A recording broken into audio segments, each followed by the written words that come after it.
सुधा बॉम्बे से आपका स्वागत करती है। आशा करती हूँ आप सब स्वस्थ और व्यस्त होंगे। आज एक नई सकारात्मक कहानी के साथ। जब भी हम दान की महत्ता का वर्णन सुनते हैं या करते हैं तो कर्णवीर का नाम सबसे पहले आता है। दानवीर कर्ण हमारे महाभारत के एक पात्र हैं और इनका नाम हमेशा हम लोग सब लोग लेते रहते हैं। कहते हैं कि जब भी प्रथम समय में जब कोई भी याचक उनके पास जाता वो कभी खाली हाथ लौट के नहीं आता।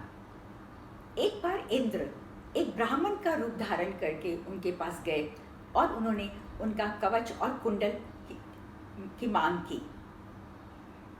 कवच और कुंडल कर्ण के लिए अजय और अज्ञेय था।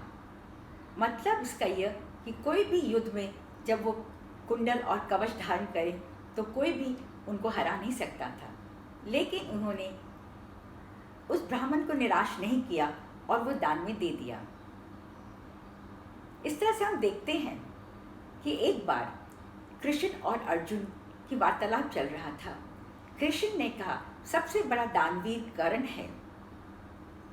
अर्जुन को थोड़ा सा बुरा लगा। उसने कहा मेरा साम्राज्य सबसे बड़ा है और मैं कर्ण से भी ज़्यादा दान पुण्य करता हूँ, आपने उसको कैसे कह दिया।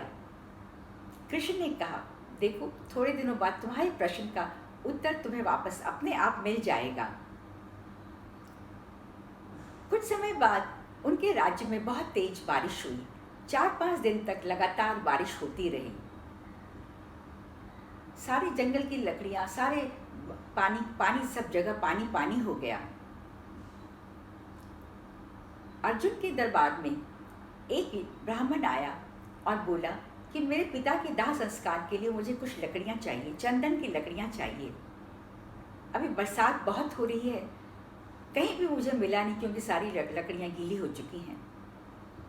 तो अर्जुन ने कहा तुम खुद ही कह रहे हो कि सब लकड़ियां गीली हैं, कहीं सूखी चीज़ नहीं है, तो बताओ मैं कैसे तुम्हें दे सकता हूँ, मुझे क्षमा करना।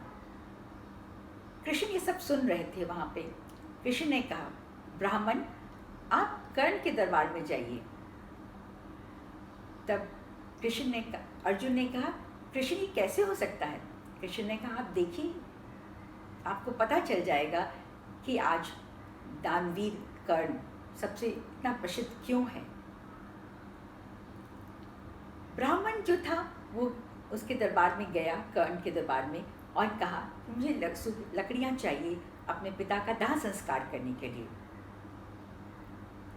कर्ण ने अपने दरबारी से कहा कि अपने महल के अंदर जितने भी खंबे हैं जो कि चंदन की लकड़ी के बने हुए, थोड़े उसमें से उखाड़ के इसको दे दो। अब अर्जुन जो थे जब ये सब उन्होंने देखा सुना तो वो मान गए कि भाई अपने घर को भी उजाड़ कर जो कोई दूसरों की सहायता और मदद करता है उससे बड़ा कोई भी दानवीर नहीं हो सकता। आजकल हम देखते हैं कि दूरदर्शन में महाभारत, उपनिषद, गंगा, रामायण आदि की कई प्रोग्राम्स चल रहे हैं जिससे कि हमारे समाज में हर अच्छी भावनाओं को, हमारे अंदर छुपे हुए जो भावनाएं हैं, जो हमारे चरित्र के निर्माण की चीज़ें, वो सब उजागर कर रही हैं। एक बार हम देखते हैं कि विभीषण भी इसके पात्र, रामायण के पात्र हैं।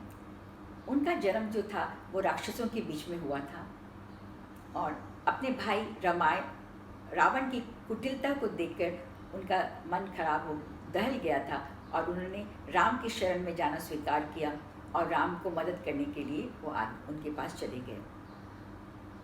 विभीषण जो थे दल बदलू रहे और उन्होंने दल बदलू के कारण और घर के भेदी रहे। तो इस तरह से हम देखते हैं कि आज भी उनका नाम जो है, जो हमें चरित्र निर्माण के में नहीं लिया आता। कोई भी नहीं चाहता कि वो विभीषण जैसा बने। हर माँ बाप चाहते हैं, हम देखते हैं कि हर माँ बाप चाहते हैं कि उनके बच्चे का नाम कर्ण रखा जाए, विभीषण कभी नहीं रखते। कर्ण चाहते थे कि वो कर्ण के जो भी कुछ गुण हैं, उनकी चमक है, वो उनके बच्चों में आए। कर्ण का जन्म जो था वो सूर्य का एक अंश है। वो हमेशा अधर्मियों के बीच में रहे, कौरवों के बीच में।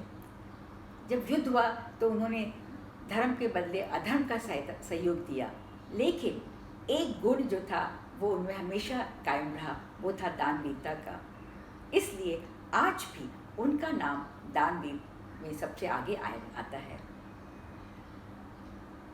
एक बार जब कृष्ण भगवान उनकी अंतिम परीक्षा लेना चाहते थे, ये मृत्युशैया पे कर्ण थे, तो उनके पास एक ब्राह्मण का रूप धारण करके उनके पास गए और बोले कि मुझे कुछ भिक्षा दीजिए। कर्ण ने पास में पड़े एक पत्थर को उठाया और उसे उन्होंने अपना दांत को तोड़ के, सोने का दांत को तोड़ के उसको दे दिया। कृष्ण की लीला तो पारंपार है। उन्होंने फिर कहा मुझे कुछ और भी दीजिए। तब उन्होंने कर्ण ने कहा कि मेरे जितने भी पुण्य हैं मैं आपको समर्पित करता हूँ। कृष्ण भगवान या ये उन्होंने अपना मोक्ष का द्वार स्वयं खोल लिया कर्ण ने, और कृष्ण भगवान के हाथ से उन्होंने अपना जीवन त्यागा और कृष्ण ने उनको मोक्ष का द्वार सरल कर दिया। इस तरह से हम देखते हैं कि कर्ण की दानवीरता कितनी महान है। चाहे अपने पास कुछ भी न हो, अपने इतने संपन्न न हो, लेकिन अगर दान देने की प्रबल इच्छा है तो फिर ज़रूर रास्ता निकल आता है। कहते हैं कि दान से बड़ा कोई कर्म नहीं, सहायता से बड़ा कोई उपकार नहीं, और इस तरह से परोपकार से बड़ा कोई पुण्य नहीं, भलाई से बड़ा कोई सद्मार्ग नहीं। तो हमें इस समय जो बहुत हमारे कोरोना का समय आया है, चारों तरफ हाहाकार मच रहा है, हमें लोगों को सहायता करनी चाहिए। हमारे अंदर वो ज्योति होनी चाहिए कि हम किसी तरह से भी उनकी सहायता करें, और जैसे भी बन पड़े हमें आगे आना चाहिए, उनके चेहरे में मुस्कुराहट लानी चाहिए, और जिस तरह से भी हो हमको उनकी मदद करनी चाहिए। धन्यवाद। जय हिंद, जय भारत।